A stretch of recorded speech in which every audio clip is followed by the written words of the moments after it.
ഉപാസകന്മാരെല്ലാം ഒരുമിച്ച് വന്നു ചേർന്നിരിക്കുന്ന ഒരു പ്രദേശമായിട്ട് നമുക്ക് ഈ ഭരണി സമയത്ത് ദേവിയുടെ ക്ഷേത്രത്തെ കാണാം. അവിടെയാണ് കൊടുങ്ങല്ലൂരിന് മറ്റ് ക്ഷേത്രങ്ങളിൽ നിന്ന് വ്യത്യസ്തതയും പ്രാധാന്യവും വരുന്നത്. ഹരി ഓം, നമസ്തേ. ഞാൻ സുദർശൻജി മേഴത്തൂർ. ഇന്ന് നാം സംസാരിക്കാൻ പോകുന്ന വിഷയം മീനഭരണി അടുക്കുകയാണല്ലോ. മീനഭരണിക്ക് കൊടുങ്ങല്ലൂർ ക്ഷേത്രത്തിന്റെ പ്രാധാന്യം ഒന്ന് ചിന്തിച്ചു കഴിഞ്ഞാൽ കേരളക്കരയാകെ ശാക്തേയമായ ആരാധനാക്രമങ്ങളിൽ, ദേവീ ആരാധനാ സമ്പ്രദായങ്ങളിൽ അനവധി ക്ഷേത്രങ്ങൾ നമുക്ക് കാണാൻ സാധിക്കും. വൈഷ്ണവ ക്ഷേത്രങ്ങളെക്കാൾ, ശൈവക്ഷേത്രങ്ങളെക്കാൾ ഭഗവതി കാവുകൾ, ദേവീ ക്ഷേത്രങ്ങൾക്കാണ് കേരളത്തിലെ വലിയ പ്രാധാന്യം നാം കണ്ടിട്ടുണ്ടാവുക. എല്ലാ ദേശങ്ങളിലും പ്രദേശങ്ങളിലും ഒക്കെ ദേവീക്ഷേത്രങ്ങൾ നിരവധിയായിട്ട് നമുക്ക് കാണാൻ സാധിക്കും. അതിൽ നിന്നൊക്കെ വളരെ വ്യത്യസ്തവും വിഭിന്നവുമാണ് കൊടുങ്ങല്ലൂർ ക്ഷേത്രം. അതുകൊണ്ട് തന്നെയാണ് അവിടുത്തെ മീനഭരണിയെക്കുറിച്ച് വിശദമായിട്ട് മറ്റൊരു വീഡിയോയിൽ പറയാമെങ്കിലും ആ ക്ഷേത്രത്തിന്റെ ഘടനയും അതിൻ്റെ വ്യവസ്ഥകളും നിയമ സമ്പ്രദായങ്ങളും മറ്റു ക്ഷേത്രങ്ങളിൽ നിന്ന് വളരെ വ്യത്യസ്തമാണ്. സാധാരണ ദാരികനെ വധിച്ച ഭദ്രകാളിയാണ് നാം കേരളീയരുടെ ഒരു ഭദ്രകാളി സങ്കല്പം. അതിൽ ദ്രാവിഡ ആര്യ വംശ സമ്പ്രദായങ്ങളൊക്കെ കൊണ്ടുവരുമെങ്കിലും കേരളത്തിലെ ഭദ്രകാളി എന്നും നാം അറിയുന്നത് ധാരിക വധം ചെയ്തവളാണ്, ഘോരാട്ടഹാസ സ്വരൂപിണിയായ ഒരു ഭദ്രകാളിയാണ് നമ്മൾ സാധാരണ മനസ്സിലാക്കുക. അതിൽ നിന്ന് വ്യത്യസ്തമായി വളരെ വിരളമായി കാണുന്ന ഒരു ക്ഷേത്രഘടനാ സമ്പ്രദായമാണ് രുരുജിത്ത് സമ്പ്രദായത്തിലെ ക്ഷേത്രകർമ്മങ്ങളൊക്കെ. അങ്ങനെ നോക്കിയാൽ നമ്മുടെ പരിമിതമായ അറിവില് വടക്കൻ കേരളത്തിലെ തിരുമാന്താംകുന്ന് ക്ഷേത്രം, കൊച്ചി രാജ്യത്തോടനുബന്ധിച്ച് മധ്യ കേരളത്തിലെ കൊടുങ്ങല്ലൂർ ക്ഷേത്രം, തിരുവിതാംകൂർ രാജ്യത്തിന്റെ ഭാഗമായിട്ടുള്ള പനയനാർക്കാവ് ക്ഷേത്രം, ഈ മൂന്നുമാണ് രുരുജിത്ത് സമ്പ്രദായത്തിൽ നിർമ്മിച്ചിട്ടുള്ള ക്ഷേത്രഘടനാ സമ്പ്രദായങ്ങൾ. അതിൽ കൊടുങ്ങല്ലൂരിന്റെ പ്രാധാന്യത്തെക്കുറിച്ചാണ് നാം പറഞ്ഞു വരുന്നത്. മറ്റു ക്ഷേത്രങ്ങളിൽ നിന്ന് വ്യത്യസ്തമായ ഒരു ക്ഷേത്ര പദ്ധതി, പ്രത്യേകിച്ച് തന്ത്രശാസ്ത്രത്തിലെ മറ്റു ക്ഷേത്രങ്ങളിലൊക്കെ കാണാവുന്ന ഒരു ക്ഷേത്രഘടനയ്ക്ക് വിഭിന്നവും വ്യത്യസ്തവും ആണ് കൊടുങ്ങല്ലൂരിന്റെ രുരുജിത്ത് സമ്പ്രദായം. രുരു എന്ന അസുരനെ ഭഗവതി വസിച്ച് രുരുവിനെ ജയിച്ച ഒരു ഭാവത്തിൽ ദേവിയെ പ്രതിഷ്ഠിതമാക്കിയിട്ടുള്ള ഒരു സങ്കല്പമാണ് സാധാരണ രുരുജിത്ത് സമ്പ്രദായം എല്ലാം തന്നെ. അതുകൊണ്ട് തിരുമാന്താംകുന്നിൽ ചെന്നവർക്ക്, പ്രത്യേകിച്ച് മലബാറിൽ വള്ളുവനാടിന്റെ പരദേവതയായ തിരുമാന്താംകുന്ന് ഭഗവതിയെ തൊഴുതവർക്കറിയാം.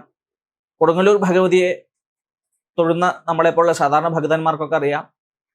പനയനാർക്കാവ്, അത് കൂടുതൽ തിരുവിതാംകൂറുകാർക്കായിരിക്കാം, പത്തനംതിട്ട ജില്ലയിലാണെന്ന് നിലകൊള്ളുന്നതെങ്കിലും പനയനാർക്കാവിൽ തൊഴുതവർക്കും ആ ദേവിയുടെ സമ്പ്രദായങ്ങളെ കുറിച്ച് അറിയാം. ഈ ക്ഷേത്രങ്ങളുടെയൊക്കെ പൊതുവായ ചില റിസംബ്ലൻസ്, ചില പൊതുവായ ഐക്യം നമുക്ക് മനസ്സിലാക്കാൻ സാധിക്കുന്നത് ഇതെല്ലാം തന്നെ ശിവക്ഷേത്രങ്ങളാണ് എന്നുള്ളതാണ് ഇതിന്റെ വലിയൊരു സത്യം. കാരണം ക്ഷേത്രത്തിന്റെ പ്രധാന സ്ഥാനമായിട്ടുള്ള പ്രധാന ശ്രീകോവിലിൽ ശിവനെ പ്രതിഷ്ഠിച്ച് ആ ശിവലിംഗത്തെ ആരാധിക്കുന്ന ഒരു സങ്കല്പം, ശൈവമായ ഒരു ക്ഷേത്രാരാധനയും ശിവനോട് ചേർന്നിരിക്കുന്ന ഭദ്രകാളി വടക്കോട്ട് ദർശനമായിട്ടും ഇരിക്കുന്ന ക്ഷേത്രങ്ങളാണ് ഇവ മൂന്നും. ഇത് പൊതുവായ ഒരു ഐക്യമാണ്. അതുപോലെ ഈ മൂന്ന് ക്ഷേത്രങ്ങളിലും ഏറ്റവും പ്രധാനമായി കാണുന്ന ഒരു വ്യക്തിത്വമാണ് ക്ഷേത്രപാലകൻ. നമുക്കറിയാം, കൊടുങ്ങല്ലൂരിലൊക്കെ ചെല്ലുമ്പോൾ ആദ്യം ക്ഷേത്രപാലനെ തൊഴുതിട്ട് വേണം അകത്ത് ദർശിക്കാൻ എന്നൊക്കെ സാധാരണ പൂർവന്മാര് പറഞ്ഞു തരാറുണ്ട്. ഭദ്രകാളിക്ക് യുദ്ധത്തിൽ രക്ഷയ്ക്കായി ഭഗവാൻ തന്നെ അയച്ച ശിവഭൂതഗണമാണ് ക്ഷേത്രപാലകൻ എന്നാണ് സങ്കല്പം.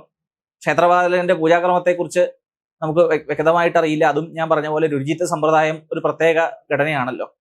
ഏതായാലും ഈ മൂന്ന് ക്ഷേത്രങ്ങളിൽ നമുക്ക് ക്ഷേത്രപാലകനെ കാണാൻ സാധിക്കും.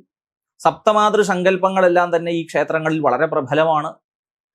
അതുപോലെ തന്ത്രത്തിൽ അധിഷ്ഠിതമായ പൂജാവ്യവസ്ഥകൾക്ക് അതീതമായ ചില ചിട്ടകളുണ്ട്. അവിടെയാണ് നാം ഏറ്റവും പ്രധാനമായി ഈ മാസം ആചരിക്കുന്ന കുംഭഭരണി മുതൽക്ക് മീനഭരണി വരെയുള്ള ഭഗവതിയുടെ ഒരു യുദ്ധകാലഘട്ടം എന്ന വളരെ വിശേഷമായ ഒരു സമയം. അവിടെയാണ് കൊടുങ്ങല്ലൂരിന് മറ്റ് ക്ഷേത്രങ്ങളിൽ നിന്ന് വ്യത്യസ്തതയും പ്രാധാന്യവും വരുന്നത്. ചെറുഭരണി എന്നറിയപ്പെടുന്ന കുംഭഭരണി മുതൽക്ക് മീനമാസത്തിലെ ഭരണി അമ്മയ്ക്ക് വളരെ വിശേഷമായ സമയമാണ്. ഇത് തിരുവിതാംകൂറിലേക്ക് വരുമ്പോൾ ചെട്ടിക്കുളങ്ങര ഭഗവതി ക്ഷേത്രവും ഇതുമായി വളരെ ബന്ധപ്പെട്ട് കിടക്കുന്നുണ്ട്. കാരണം ഈ കൊടുങ്ങല്ലൂർ അമ്മയുടെ അംശം തന്നെയാണ് തിരുവിതാംകൂറിലേക്ക് എത്തിയ ചെട്ടിക്കുളങ്ങര ഭഗവതി എന്നും പറയാറുണ്ട്. അങ്ങനെ നോക്കിയാൽ കേരളത്തിന്റെ ശാക്തേയ ആലയങ്ങൾക്കൊക്കെ ഒരു മൂലകേന്ദ്രമായിട്ട് ഒരു ഡീപ്പ് റൂട്ടഡ് ആയിട്ടുള്ള ക്ഷേത്രമായിട്ട് കൊടുങ്ങല്ലൂർ ക്ഷേത്രത്തെ കാണാം എന്നുള്ളത് വളരെ വ്യത്യസ്തമായ ഒരു വിഷയം തന്നെയാണ്. അവിടെയും കൊടുങ്ങല്ലൂർ ഭഗവതിയുടെ പ്രാധാന്യവും മഹിമയും വളരെ വലുതാണ്. അതുകൊണ്ട് തന്നെയാണ് രുചിത്ത് സമ്പ്രദായം നാം നേരത്തെ പറഞ്ഞതുപോലെ പൂർണ്ണമായും തന്ത്രത്തിൽ, കേരളീയ തന്ത്രത്തിൽ അധിഷ്ഠിതമല്ല. അതിനതീതമായി ഭഗവതിക്ക് ശാക്തേയങ്ങളായ പൂജാ സമ്പ്രദായങ്ങൾ, പ്രത്യേകിച്ച് ശ്രീവിദ്യ സമ്പ്രദായത്തിൽ അതിലെ വിഷയങ്ങളൊക്കെ വളരെ രഹസ്യമാണ്. ഇവിടെ അത് മുഴുവനായി പറയാൻ ആഗ്രഹിക്കുന്നില്ല. എങ്കിലും ശ്രീവിദ്യാ സമ്പ്രദായത്തിൽ അധിഷ്ഠിതമായ ചില പൂജാ സമ്പ്രദായങ്ങൾ, ഘടനകൾ, അതിൽ പ്രത്യേകിച്ച് അശ്വതി, ഭരണി തുടങ്ങിയ നക്ഷത്രങ്ങൾ പുരോഗമിക്കുമ്പോൾ അവിടെ നടക്കുന്ന രഹസ്യമായ ഗുപ്തവും ഗോപ്യവുമായിട്ടുള്ള യാമപൂജകളെല്ലാം തന്നെ രുചിത്ത് സമ്പ്രദായത്തിന്റെ ചില ഘടനകളാണ്. അതുപോലെ തന്നെ തിരുമാന്ധാംകുന്നിലും നമുക്ക് അനവധിയായ രുചിത്ത് സമ്പ്രദായത്തിലെ പൂജകൾ, ശ്രീവിദ്യയിൽ അധിഷ്ഠിതമായ ചില പൂജാ സങ്കല്പങ്ങൾ, പനയനാർക്കാവില് അതിന് ഉപക്ഷേത്രങ്ങളായ അനവധി ക്ഷേത്രങ്ങൾ മറ്റുമുണ്ട്. എന്തായാലും ഇത് തന്നെയാണ് ഈ ക്ഷേത്രത്തിന്റെ ഘടനയുടെ വലിയൊരു പ്രാധാന്യവും. പ്രത്യേകിച്ച് ഉപാസനാമൂർത്തിയിൽ നിന്ന് അനവധിയായ ഉപാസകന്മാരെ സൃഷ്ടിച്ചൊരു ക്ഷേത്രം എന്നൊരു പ്രാധാന്യവും കൂടെ കൊടുങ്ങല്ലൂരുണ്ട്. പ്രത്യേകിച്ച് നിങ്ങൾക്കൊക്കെ അറിയാം, ദേവിയെ ഉപാസിക്കുന്നതായ ദേവിയുടെ സാരൂപ്യം ഭക്തിയുടെ പ്രധാന തലമാണല്ലോ. സാരൂപ്യവും സായുജ്യവും സാലോക്യവും ഒക്കെ. സാരൂപ്യം വെച്ചാൽ ദേവതയുടെ രൂപം തന്നെ ഭക്തന്മാര് പ്രാപിക്കുന്ന ഒരു അവസ്ഥയാണ് സാരൂപ്യം. ഇവിടെ ഭദ്രകാളി ഉപാസിക്കുന്നതായ ഭക്തരെല്ലാം തന്നെ ആ ദേവതയുടെ ഭാവത്തെ ആർജിച്ചുകൊണ്ട് ആ ദേവതയുടെ ആലയത്തിലേക്ക് കടന്നു വരുന്നൊരു ശക്തി.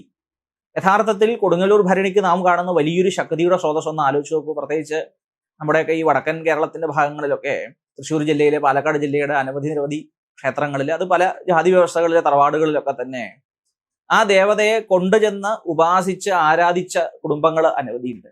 ആ ഉപാസകന്മാരെല്ലാം ഒരുമിച്ച് വന്നു ചേർന്നിരിക്കുന്ന ഒരു പ്രദേശമായിട്ട് നമുക്ക് ഈ ഭരണി സമയത്ത് ദേവിയുടെ ക്ഷേത്രത്തെ കാണാം. അല്ലെ, നിലപാട് തറകൾ എന്നൊക്കെ നമ്മൾ കേട്ടിട്ടുണ്ട്. അല്ലെ, കൊടുങ്ങല്ലൂർ ക്ഷേത്രത്തിൽ ചെല്ലുമ്പോൾ ഇനി നിങ്ങൾ ദർശിക്കേണ്ട ഒരു സ്ഥലമാണ്.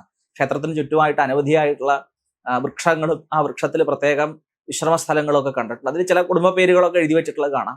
അല്ലേ, കാരണം അതിനെയൊക്കെ നിലപാട് തറകൾ എന്നാണ് പറയുക. ഓരോ പ്രദേശങ്ങളിൽ നിന്ന് പൂർവന്മാരായിട്ട് വരുമ്പോൾ പ്രത്യേകം ഇരിക്കാനുള്ള സ്ഥലങ്ങളൊക്കെ പണ്ടേ നിശ്ചയിക്കപ്പെട്ടിട്ടുണ്ട് എന്നാണ് പറയുന്നത്.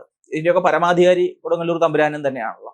എന്തായാലും അവിടെയെല്ലാം ഒഴുകിയെത്തുന്നതായ ഉപാസകന്മാര് ആ ദേവതയെ ഉപാസിക്കാൻ ഒരു പ്രത്യേക സമയത്ത് ഈ ചെറുഭരണി കഴിഞ്ഞിട്ട് വലിയ ഭരണി വരെ, മീനഭരണി വരെ ഒത്തുകൂടുമ്പോൾ ആ ഉപാസകന്മാരുടെ ഉപാസനയിൽ അധിഷ്ഠിതമായ ചൈതന്യവും ഈ ക്ഷേത്രത്തോട് ചേരുമ്പോൾ അവിടെ ഉണ്ടാകുന്നൊരു വലിയ ശക്തി സ്രോതസ് ഉണ്ട്. അത് തന്നെയാണ് യഥാർത്ഥത്തിൽ മീനഭരണിയുടെ വലിയൊരു ശക്തി ചൈതന്യം എന്ന് പറയാതിരിക്കാൻ വയ്യ. തീർച്ചയായും അതുകൊണ്ടാണ് ഈ സമയങ്ങളിൽ ഭഗവതി ക്ഷേത്രം ദർശിക്കുന്നത്, കൊടുങ്ങല്ലൂർ അമ്മയെ ചെന്ന് കാണുന്നത്, തൊഴണത്, പ്രാർത്ഥിക്കുന്നത് അത്യന്തം വിശേഷമാണ് എന്ന് പറയണത്. തീർച്ചയായും ആ കൊടുങ്ങല്ലൂർ ഭരണിക്ക് അവിടെ എത്താനും അല്ലെങ്കിൽ അതിനനുബന്ധമായ ഈ ദിവസങ്ങളിലൊക്കെ ഭക്തർക്ക് അവിടെ എത്താനും അമ്മയെ ഭജിക്കാനും ധ്യാനിക്കാനും ഒക്കെ സാധിക്കുകയിൽ അനന്തമായിട്ടുള്ള പുണ്യം, ഐശ്വര്യം, സമൃദ്ധി, ദുരിത നിവാരണമാണ് അവിടുന്ന് ലഭിക്കുക എന്നുള്ളതിൽ സംശയമില്ല. അതുകൊണ്ട് കൊടുങ്ങല്ലൂർ ക്ഷേത്രത്തിന് മറ്റു ക്ഷേത്രഘടനകളിൽ നിന്നുള്ള ഒരു വ്യത്യസ്തത, ഒരു വൈശിഷ്ട്യം ഇതാണെന്ന് മനസ്സിലാക്കുക. ഭഗവതി ഈ ഭരണിമാസങ്ങളിൽ ദർശിക്കാൻ ഭക്തന്മാർക്ക് ഭാഗ്യം ഉണ്ടാവട്ടെ എന്ന് പ്രാർത്ഥിച്ച് മറ്റൊരു വിഷയവുമായി ഇനിയൊരു സന്ദർഭത്തിൽ കാണാം. നമസ്കാരം.